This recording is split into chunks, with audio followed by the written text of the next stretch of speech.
Hey, what's going on, guys? My name's Justin Melson with Happy Fox Productions, and today I'm going to be talking to you guys about what is the best camera to buy when you're starting off as a filmmaker. And I know what you guys are probably thinking.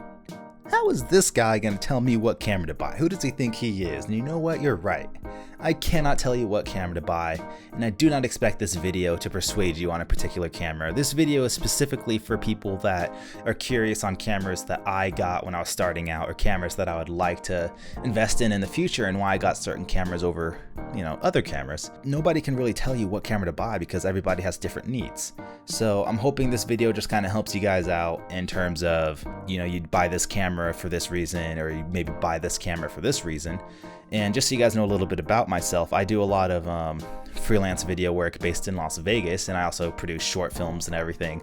And I have different cameras for different jobs. For example, I produced 2-hour-long shows for Fox Sports the other month, and I used a DSLR for that, as opposed to my Blackmagic Cinema camera. There's two different cameras for two different reasons, and this video is just gonna go over why I would use this camera over this camera. So let's go ahead and jump on in.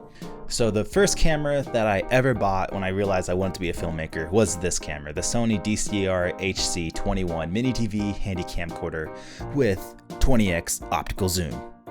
Also discontinued by the manufacturer. So why did I buy this camera? Well, I didn't buy it, my mom bought it. And I was really young, I was probably like 12 or something. And I knew I wanted to be a filmmaker, and my mom was like, okay, we'll get you this camera. She didn't know anything about cameras. I knew nothing about cameras. All I knew was optical zoom, and I assumed the higher the number, the better the camera. Because there were cameras that had like 20x optical zoom, 40, 80x optical zoom. And I'm like, well, these cameras are so cool. I mean, now this is like a 2004 camera. But yeah, this is the one that recorded to MiniDV tape, and I made videos like this with it. Just mainly skateboarding stuff.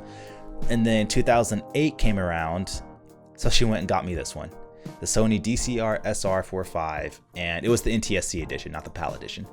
And this camera, I filmed a plethora of different videos with it, and these videos weren't even that bad. I mean, the quality obviously could have been way better compared to today's standards, but I definitely made the most out of this camera. And at the time, I didn't know anything about it. In fact, I still don't really know much about it. I just know it recorded in 480p, 30 frames a second, and it recorded to a hard drive. That was the biggest thing. So all I had to do was plug this camera via USB 2.0, which was super fast back then, into my computer, and I would be able to just offload my footage. So I was making short films all the time because I didn't have that hassle of having to, offload it through the MiniDV deck and all that kind of stuff. And it was great. I mean, this camera was awesome. This was my baby. And I had this all the way up until 2012. And the reason I got this camera is, one, recorded to MPEG 2. It had audio and all this stuff, but I wasn't doing any kind of professional work when I had this camera. So again, if you're starting out, go get this camera. They don't make it anymore, but they make cameras equivalent to it. And this camera is great. If you guys are looking for an ergonomically fit camera, obviously this isn't a professional grade camera. It is a Handycam. And it shoots SD and everything, but they have these cameras out there now, but obviously they shoot HD. You could even find this camera somewhere on eBay if you really wanted to, although I'd maybe say, get a 1080p version just so your parents don't disown you. Like, oh yeah, my son, he shoots 480p. No, I'm just kidding. But they have 1080p versions of this camera too. Obviously with better features, technology gets better, you have better optical zoom and everything. But I'm telling you, I managed to shoot a lot of videos with this camera, and it's great because by the time I evolved to my next camera, I already had better techniques down. I learned how to frame shots much better, how to hold cameras better and smoother. And there's just a lot that you can learn when you start off using lower quality products. And this isn't even a low quality product, but one thing I've noticed is when someone decides they want to start filmmaking, and then they're like, okay, I need to get a good camera because my friends or my peers or people I look up to shoot on these great cameras, and they think, okay, I need to save up a lot of money and have my first camera be really expensive. For example, I know someone personally who's like, oh, I'm gonna try and buy this Red Scarlet, because the people they look up to shoot on like Red Dragons and stuff. And so I said, why do you need a Red Scarlet? And they're like, well, it's a red. And that's it. And I'm like, well, why? What kind of work are you planning on doing? And they said, I don't know, just they want to shoot whatever they can. And I said, okay, but having a red can still limit you in certain ways too. And ergonomically, it's like you're gonna have to spend a lot of money and all that kind of stuff. I'm no way dissing red, but you have to know exactly why you're buying that camera. So for example, if you're buying this camera, hey, are you going to be getting professional work out of it? Probably not, but this might be your practice camera. You might buy it for $100, throw it on a car, and if it breaks, oh well, you can get another one. There's cameras for different reasons. This camera is old, but you want to know what the cool thing is even today, I managed to make a decent living and, get hired to shoot on a Canon T2i. And what's funny is my client, or not my client, but the person who hired me out specifically told me they want to use this T2i. And I told him, like, hey, I could rent out other cameras, or I could shoot on my Blackmagic Cinema camera. And they're like, no, we want your T2i. So there's nothing wrong with shooting on an older camera, even if you're trying to get work or make money off of it. I know someone who's made over $100,000 by shooting music videos off of their 60D. So if you're looking for a camera to start out, I definitely recommend the T2i. This is the one that I had. Well, I still have and I still shoot with, and I mean, it's very beat up too. But what are the pros of this camera? Shoots 1080p, you can shoot 18 megapixel stills, you can shoot RAW, JPEG, or at the same time, RAW and JPEG. Again, you could get it with the 18 to 55 millimeter lens. In this lens, I've taken this lens all over the place and I've shot a lot of short films with it. But ergonomically, this camera is great. Low light, compared to, when I'm talking compared to today's standards, low light isn't too good. Things could be a lot better. The video quality is decent for someone who's trying to make short films and, get some hired work and everything. You can definitely get through with this video quality. Optically, it's decent depending on the lens you get, but you can only tell so much of a difference, if that makes any sense. If you throw on a Leica, or heck, you could even throw on like a Cooke S4, you might not be able to tell the difference too much.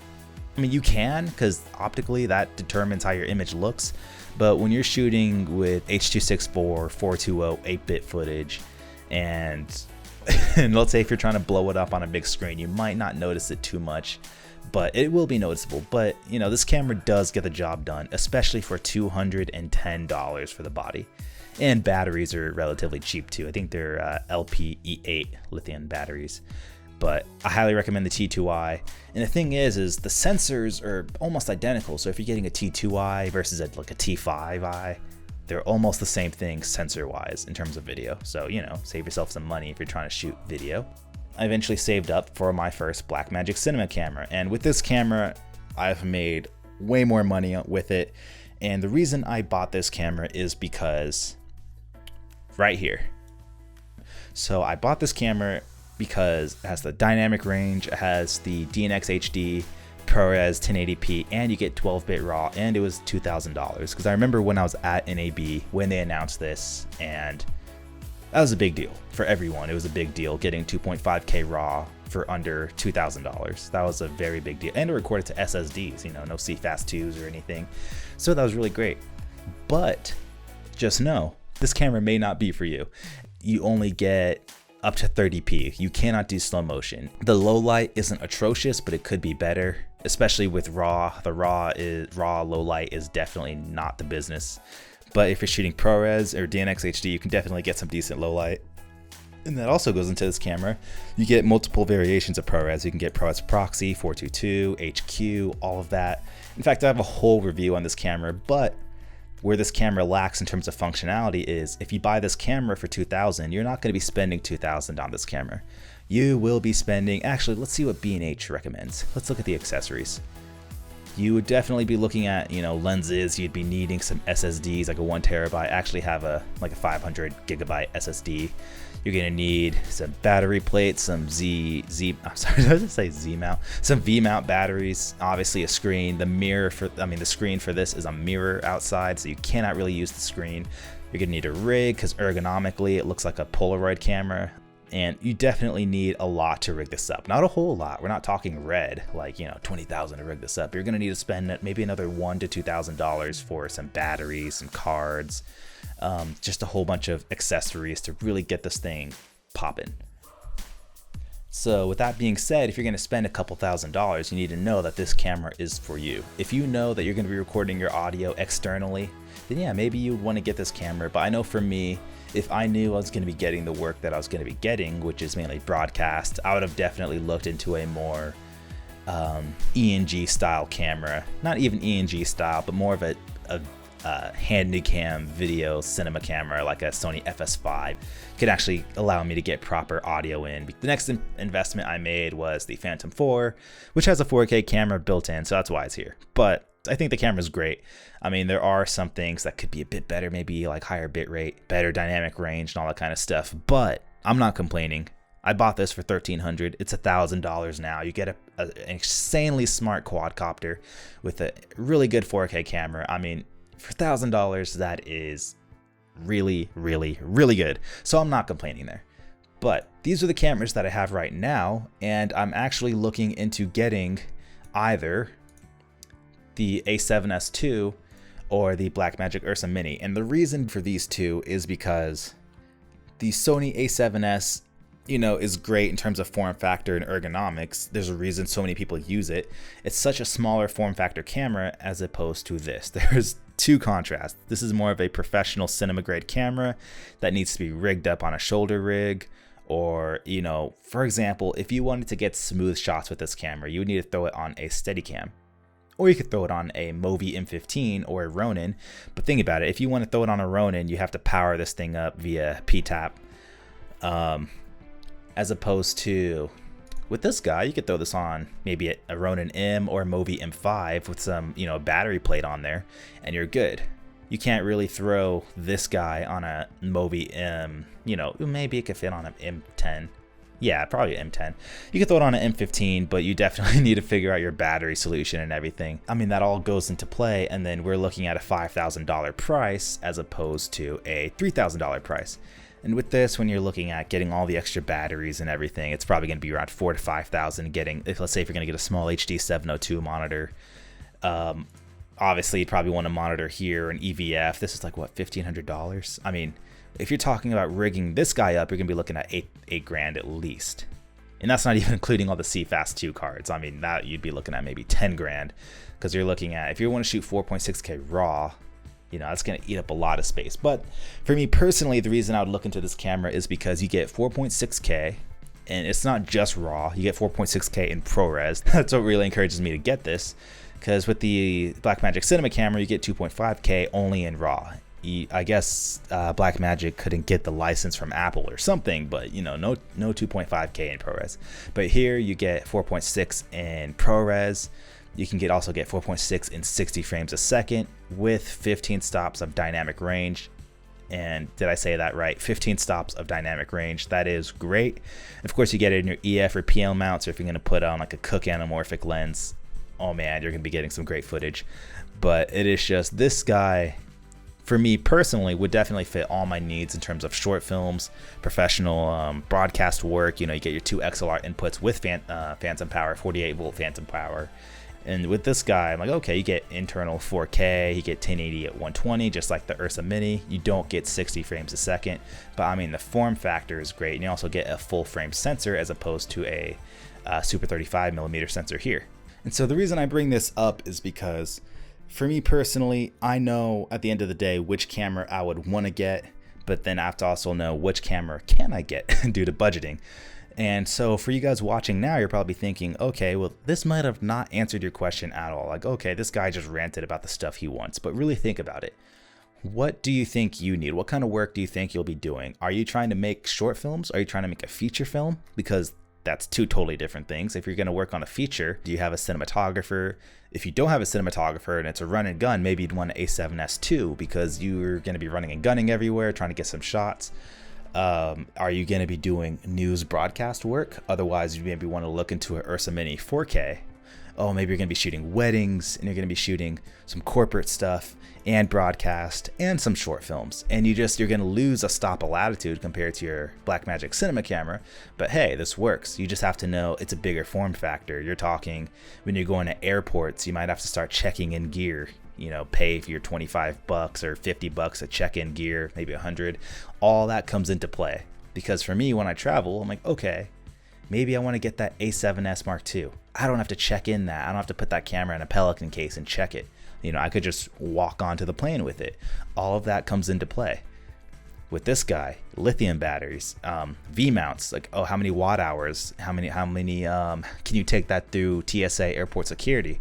You know, all of that comes into play when you're investing in a camera. So for example, you might think, hey, you know what I need? You need a 5D Mark III. And that might be the perfect camera for you because it's full frame, and you know, you already have, maybe your grandpa has full frame lenses already because he was a photographer in his, you know, earlier years or something, who knows. Or you might say, hey, you know, I want to buy a 16mm Bolex. And you know what? For some people, that's what you want to do. That's what you're going to do. I actually have a Bolex sitting right behind me while I'm recording this. But, you know, everybody's different. It all goes down to, what do you think you're going to need? If you're going to be shooting a lot of action videos, maybe you want a DSLR just because it's really fast, ergonomically easy, rig it up is easy. And here's another example is you could be looking into the C100 Mark II. I know for me personally, this isn't the camera for me, and here's exactly why. Here's how I narrow it down. Here are the pros. Super 35mm sensor, that's great. 8.3 megapixel CMOS sensor, great. I'm sure it has rolling shutter. I doubt it has a global shutter. Actually, I haven't done too much research on this, but you know, it has 2 XLR audio connectors, great. Canon log wide dynamic range, great. But I know for me personally, this camera isn't going to give me the cinematic look that I'm going for. And I know when you're trying to get a cinematic look, it's not just the camera and it's not just the lens, it's the lighting, it's the actors, it's the direction, it's the set design, the sound. That's how you get the cinematic look. But I know right off the bat, just by doing some research on this camera, but it's not my personal preference. So I know, okay, that kind of rules that out. I don't really think I'd be using this for cinema work. And if I'm getting a camera this big, I might as well, you know, get some sort of a Blackmagic camera that I would want to get, because this is just slightly bigger than a DSLR. You're kind of getting over that DSLR load in size. But it also has its pros. For example, it has the dual picture CMOS autofocus. It'll, you know, face detection, and it'll focus and track onto the face, which is great because I'm not saying that eliminates the need of a wireless follow focus, but that can help save time. You know, that could possibly, if you're running and gunning, you could maybe get something on your own, which is great. But I know for $4,000, which is, you know, definitely a Canon, that's a Canon price right there, for $4,000, and what was it? Oh my gosh, it was almost $5,500. I know for that much, plus all the accessories needed, I'd much rather be looking into a different camera for me, personally. But like I said, everyone's different. Somebody else might look at this and say, whoa, this fits everything I need. And the last note I just want to leave you guys off with is, before you buy any camera, I'd highly recommend renting it before you go and buy it. And the reason I say that is because specs look nice on paper.